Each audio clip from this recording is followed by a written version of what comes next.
Chapter 1: Genetics and Civilization Grains. There's a truth we often forget. Our genes have barely changed in the last 10,000 years. While agriculture, industrialization, and globalization transformed our world completely, our bodies are still fundamentally the same as those of our ancestors, hunter-gatherers who lived in small groups, moving through forests and savannas. Our metabolism, digestion, and hormonal systems evolved for a lifestyle that barely exists today. And this is where the massive disconnect between modern nutrition and genetic programming begins. Civilization grains, what they really are. When we walk through a supermarket today, we see shelves full of bread, pasta, rice, cornflakes, and chips. All of these are based on what we can call civilization grains: wheat, rice, corn, and later potatoes. They earned this name because they allowed human populations to explode. 1 hectare of wheat can feed far more people than the same area of wild plants, berries, or nuts.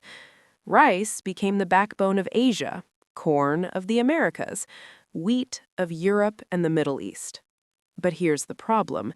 Efficiency does not equal health. From an evolutionary perspective, these foods are extremely new. Our genes were shaped by diets based on wild vegetables, roots, berries, seeds, nuts, and animal foods. Large amounts of fast carbohydrates were the exception, not the rule. The chemistry of fast energy. When we eat white bread, rice, or corn, starch is rapidly broken down into glucose, blood sugar spikes, insulin floods the system, and we feel energized, briefly. Then comes the crash. Blood sugar drops sharply. We become tired, irritable, hungry again. For hunter-gatherers, this was rare. For us, it's constant.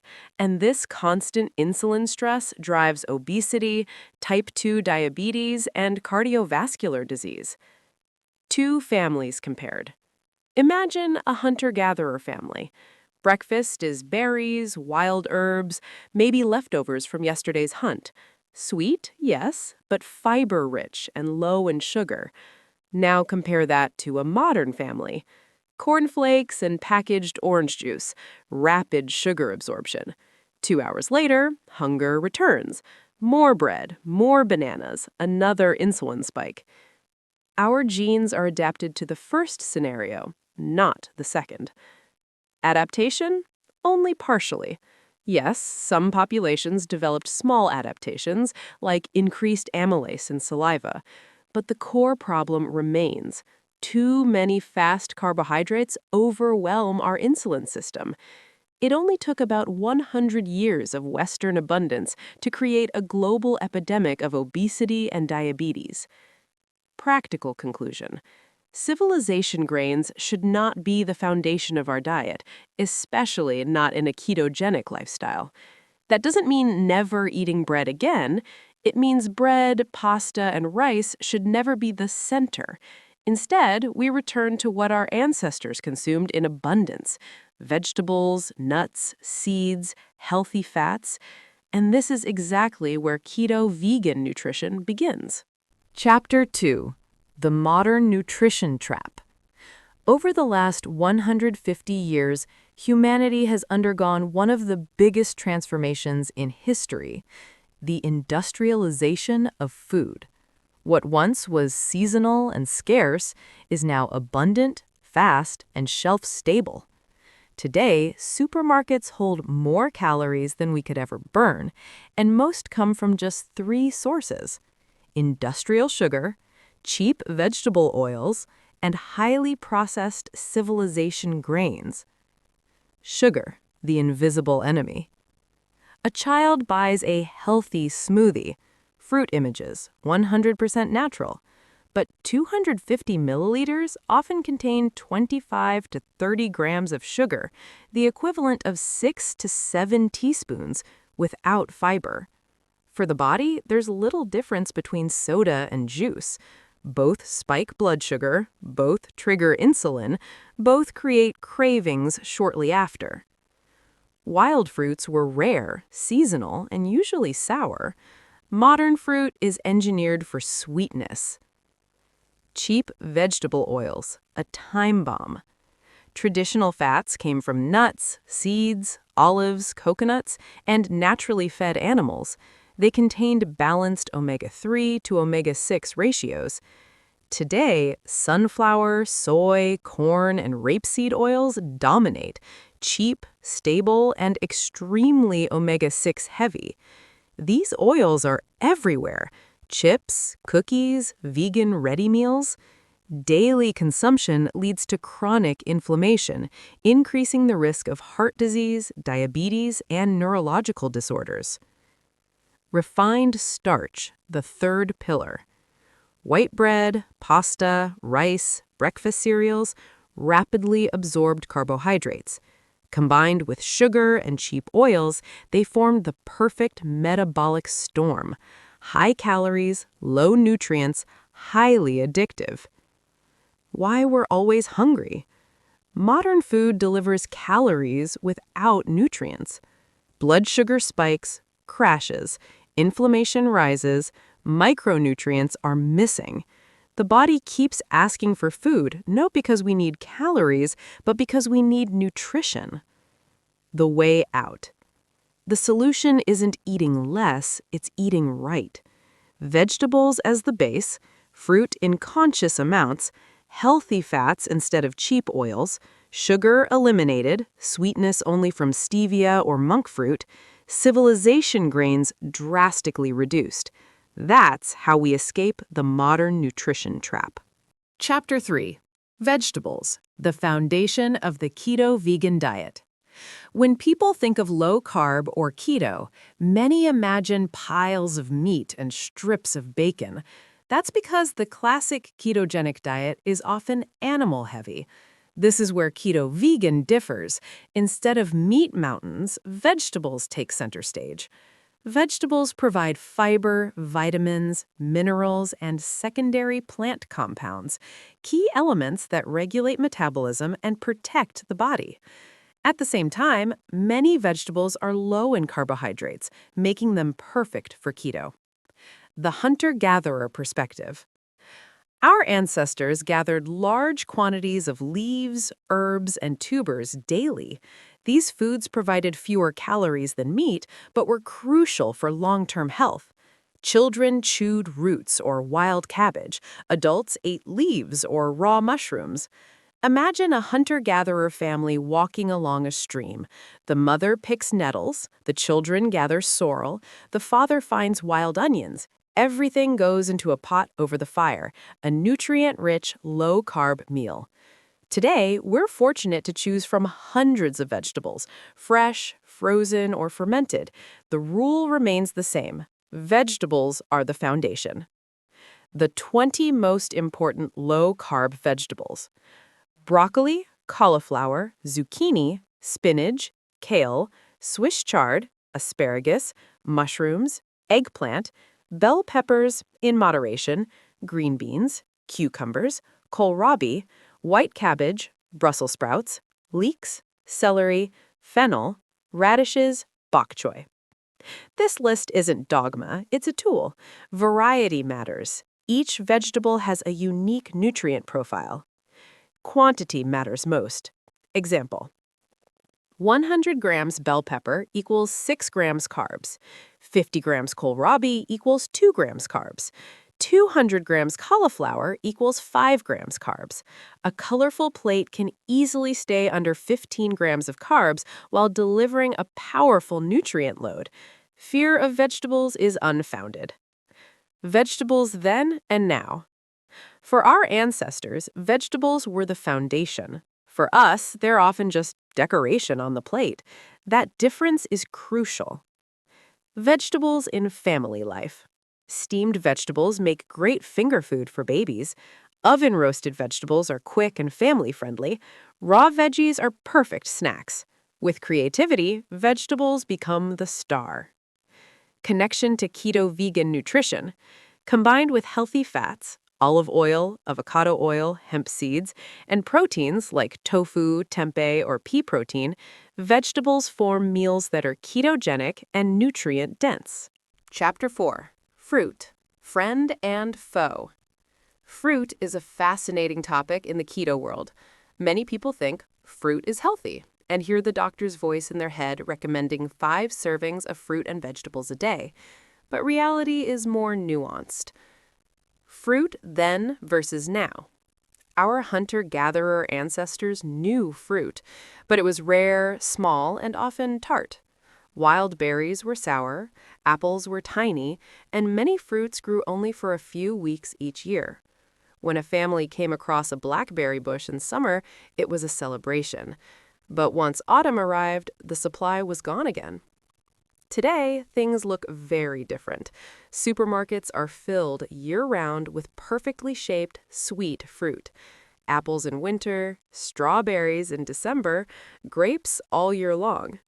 Through breeding and selection, modern fruit is significantly sweeter than in the past, which means more fruit sugar, fructose, in every bite.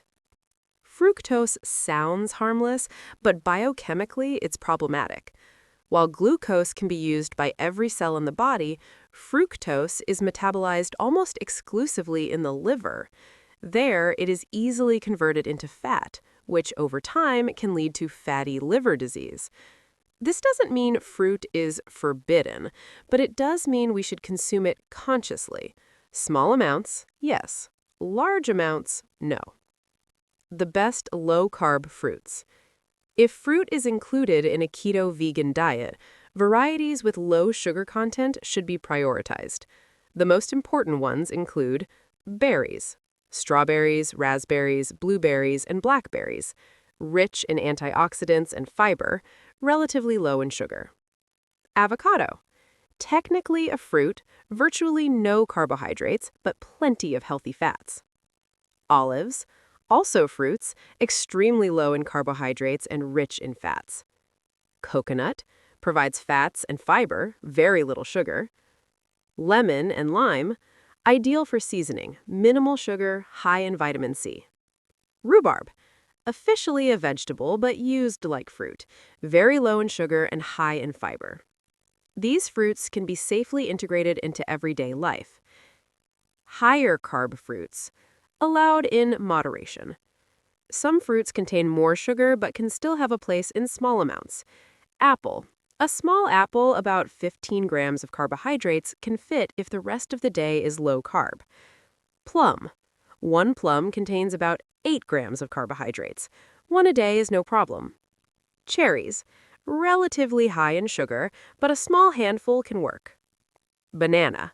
Very high in sugar, 20+ grams of carbs per fruit. A small banana occasionally is okay, but not daily. Grapes, also very high in sugar, small amounts as a treat, not as a main snack. Families compared. A foraging family finds a bush of wild raspberries in summer. The children cheer, everyone gets to pick a few berries. They enjoy the sweetness because it's rare and valuable.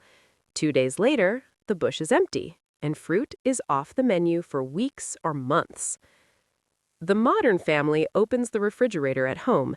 Inside are strawberries from Spain, grapes from Italy, bananas from Ecuador. The children snack on sweet fruit every day, not as a highlight, but as a standard. The body is constantly exposed to sugar, and the liver is permanently busy.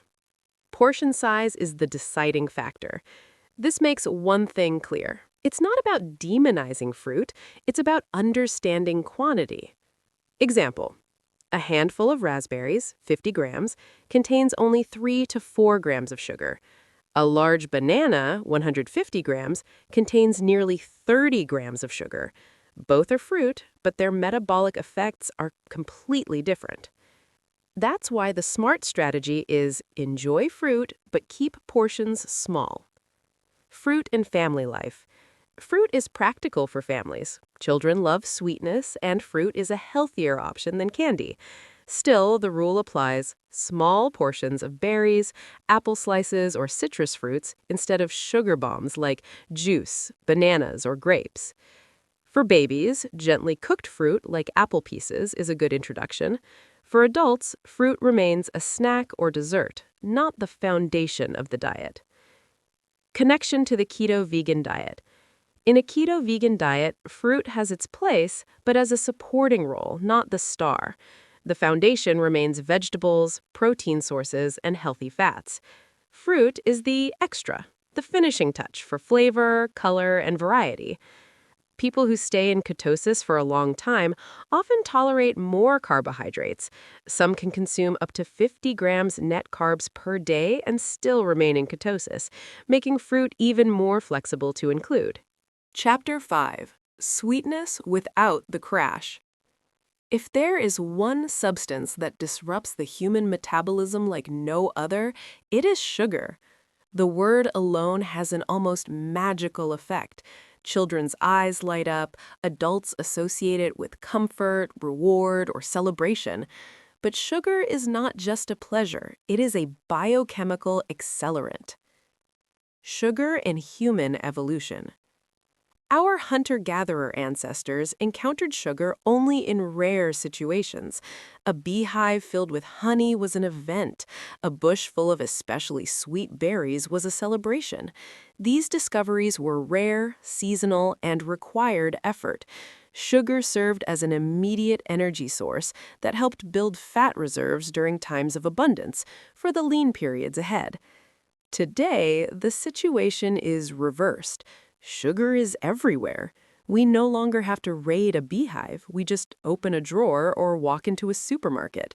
What was once a rare exception has become a constant flood. The biochemistry of sugar. Sugar, more precisely sucrose, is composed of glucose and fructose. Glucose rapidly raises blood sugar levels and triggers insulin release. Fructose is metabolized almost exclusively in the liver and promotes fat storage. Problems arise when sugar is consumed in large amounts.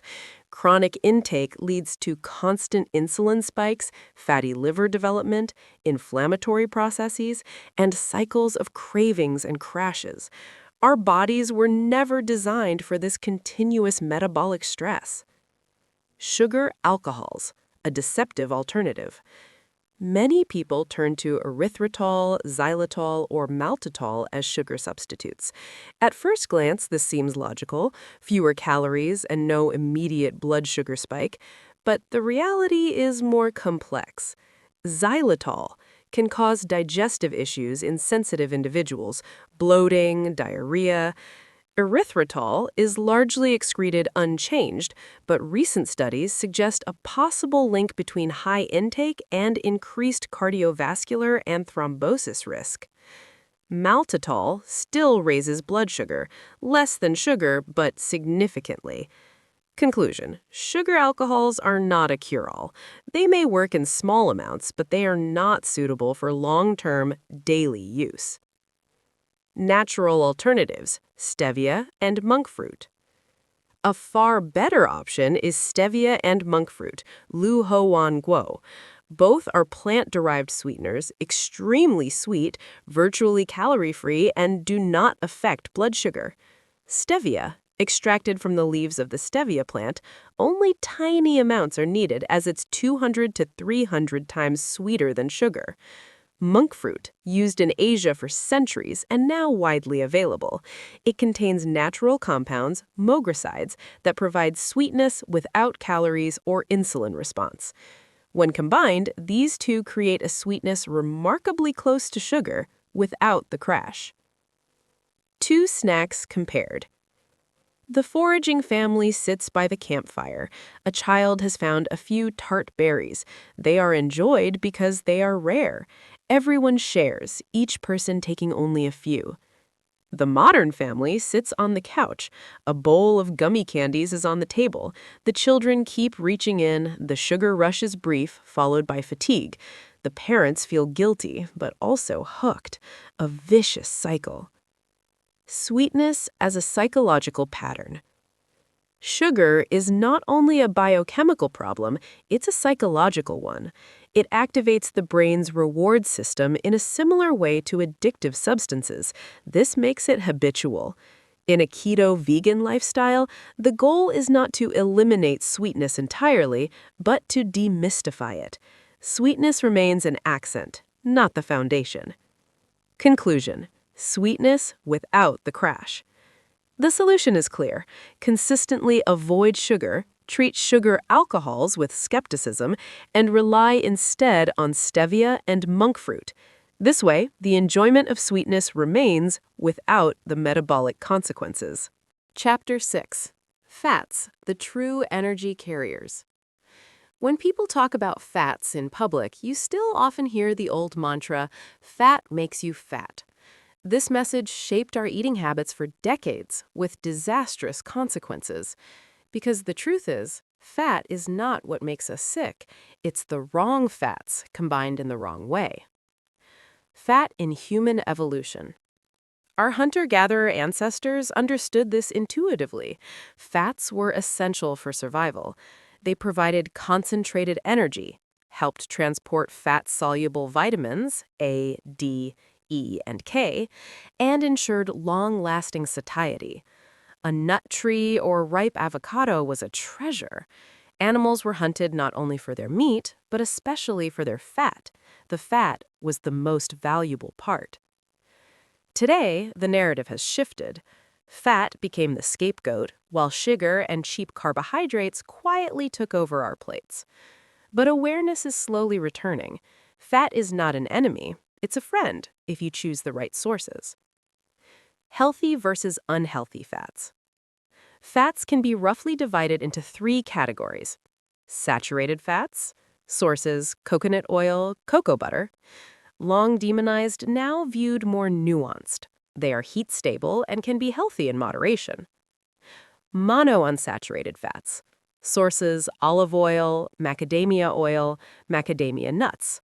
Heart-healthy, anti-inflammatory, very stable. These should form the foundation of a keto vegan diet. Polyunsaturated fats. Omega-3, high-quality, anti-inflammatory, for example, algae oil, flax seeds, hemp seeds. Omega-6, essential in small amounts, inflammatory in excess, for example, sunflower oil, soybean oil. The ratio is crucial. Our ancestors consumed omega-6 and omega-3 in roughly a 2-to-1 ratio. In modern Western diets, it is often closer to 20-to-1, a recipe for chronic inflammation. The most dangerous fats. Some fats have no place in a healthy diet. Trans fats. They are created when oils are industrially hydrogenated, for example, margarine, or repeatedly overheated during frying. Trans fats damage cell membranes, promote inflammation, and massively increase the risk of heart disease. Fat then and now. The foraging family finds a palm tree and opens a coconut. They share the flesh and drink the water, a high-energy feast. The fat from the coconut keeps them full for hours. The modern family visits a fast food restaurant. Fries are fried in cheap sunflower oil, burgers spread with margarine. The fat provides calories, but in a form that promotes inflammation and disease. Practical implementation in daily life. For a healthy keto vegan diet, this means base fats, olive oil, avocado oil, coconut oil, hemp seeds, nuts. Supplement, algae oil capsules for omega-3. Avoid cheap vegetable oils, margarine, processed foods with hydrogenated fats. In practice, drizzle vegetables with olive oil before roasting. Dress salads with avocado or hemp oil. Use coconut oil or olive oil for cooking. Fat as fuel in ketosis. In ketosis, fat is not the enemy, it is the main engine. Instead of glucose, the body uses ketone bodies derived from fat as its primary energy source. This leads to stable energy, mental clarity, and fewer cravings.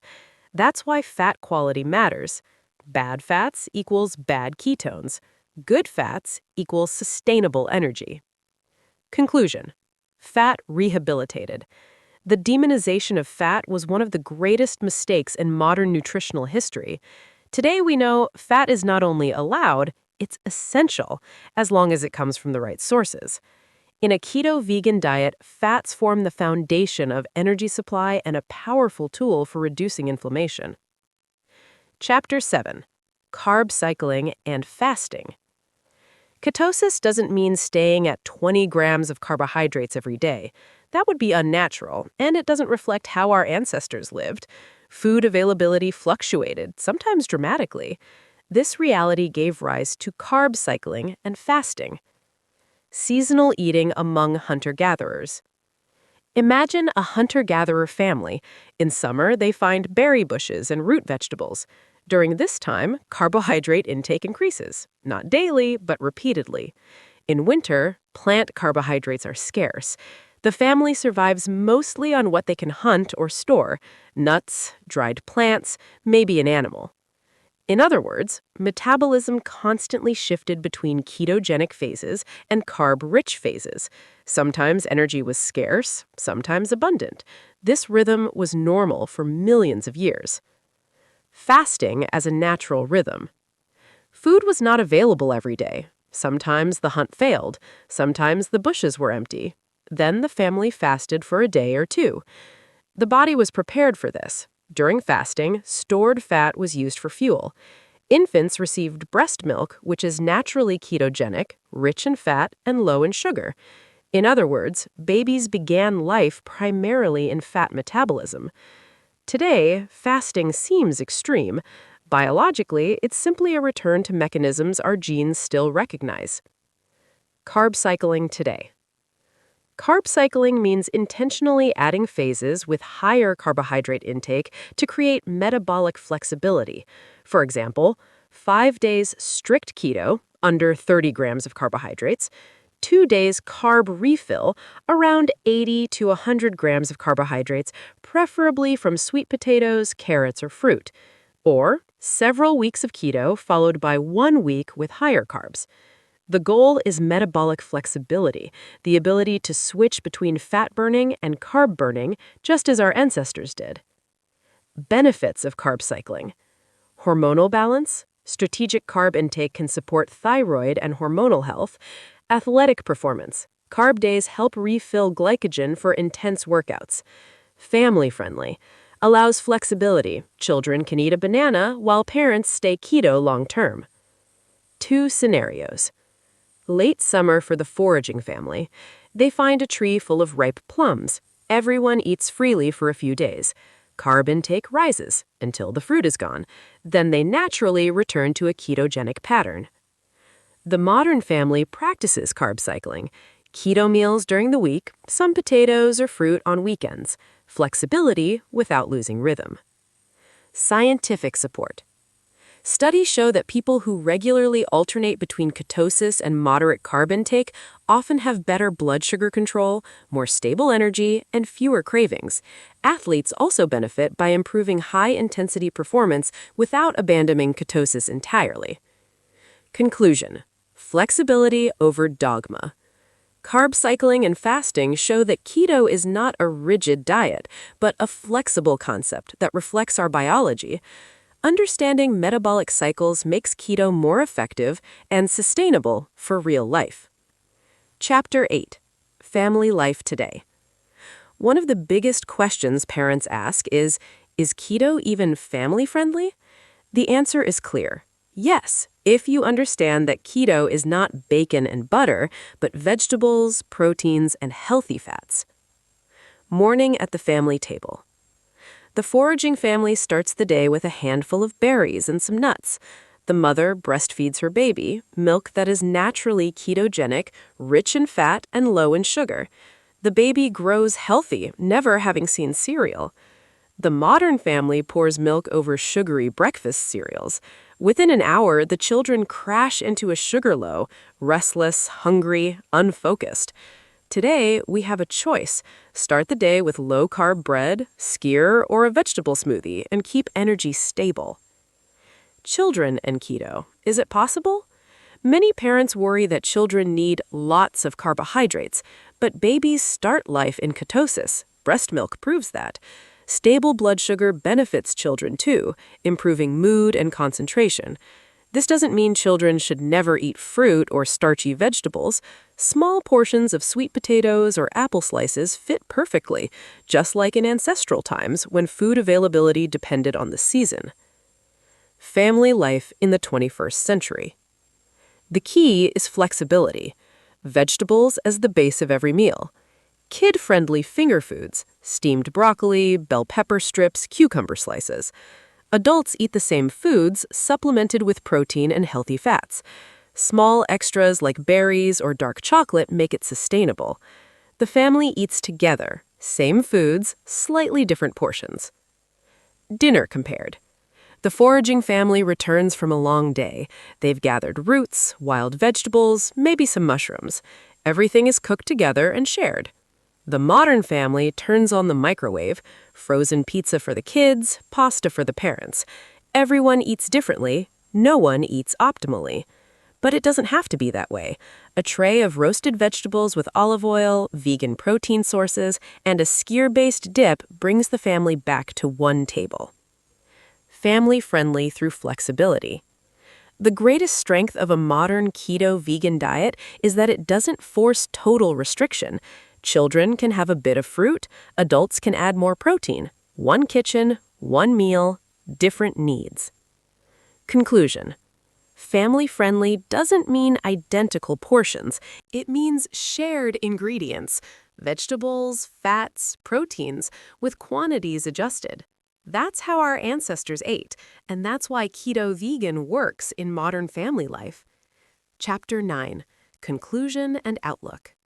This journey through genetics, civilization grains, vegetables, fruit, fats, sweetness, and carb cycling reveals one truth. Our bodies are not designed for modern excess. We are still built like our ancestors, hunter-gatherers who lived with scarcity, fluctuation, and seasonality. What to truly give up? Giving up sounds negative, but in keto vegan nutrition, it means something else. Giving up industrial sugar that fuels addiction and disease, giving up cheap vegetable oils that promote inflammation, giving up heavily processed civilization grains that send blood sugar on a roller coaster. That's not deprivation, it's liberation. What you don't have to give up? You don't have to give up enjoyment, sweetness, variety, or family life. Vegetables in every color form the foundation. Small amounts of fruit add joy and variety. Healthy fats provide energy and satiety. Carb cycling allows flexibility without losing direction. This makes the diet sustainable and realistic. The family argument. Perhaps the strongest point. Keto vegan is family-friendly. Babies, children, and adults can share the same meals, just as our ancestors did. One pot, one table, adjusted portions. Looking ahead, the role of modern tools. We have an advantage our ancestors didn't. Technology. With AI, apps, and trackers, we can plan meals, calculate macros, and design systems that support daily life. We can combine evolutionary wisdom with modern science to create a lifestyle that is both natural and contemporary. One-sentence summary: keto vegan doesn't mean giving up. It means returning to a way of eating that has kept humans healthy for millennia, supported by modern science. Make no more compromises. Subscribe for more keto vegan knowledge and plans.